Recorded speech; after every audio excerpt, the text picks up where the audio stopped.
ஹalleluya. நான் இயேசு கிறிஸ்து உயிர்த்தெழுந்த வல்லமை பார்த்ததனாலே தப்பா போயிருந்த என்னை, சுயசித்தல போயிருந்த என்னை, இயேசுக்கு விரோதமாக காணப்பட்ட என்னை கிறிஸ்துவின் உயிர்த்தெழுந்த ஆவியான வல்லமையானது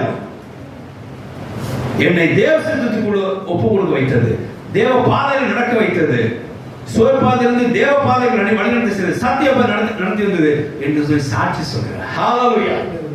நீங்களா அவர் சவுல் வந்தாரு, இயேசு மீது வல்லமையாகி அவர் பிரசங்கித்தாரு அப்படின்னு நம்ம சொல்லி கொண்டிருக்கிறோம். இதுக்கு நல்லா சொன்ன சாட்சியை இவர் தான். நான் அவர் போயிட்டான்னு சொல்லி அவர் விரோதமாக நிறைய காரணம் நம்பிச்சேன். அவர் தரிசனம் ஆன உடனே இந்த காரியத்தை சொன்ன உடனே அப்போ உயிரோடு தான் இருக்கிறாரு அப்படின்னு சொல்லிட்டு நான் என்ன செஞ்சிட்டேன், என் மூளை மாற்றிக்கிட்டு என் வழியை மாற்றிக்கிட்டு நான் செய்ய ஆரம்பித்தேன். இது என்னால் உண்டானதல்ல, இயேசு கிறிஸ்துவினாலே உயிர்த்தெழுந்த ஆவியான உண்டாச்சு அப்படின்னு உயிர்த்தெழுந்த இயேசு கிறிஸ்து தரிசனமான போது என்னை அவர் இப்போ என்ன செஞ்சார், சரியான வழிக்கு நடத்தினார் என்று சொல்லி பார்க்கிறோம். தேவ வசனம் சூத்திரம் தேவ ஜனங்களோட காரியம் நல்லா புரிஞ்சுங்க.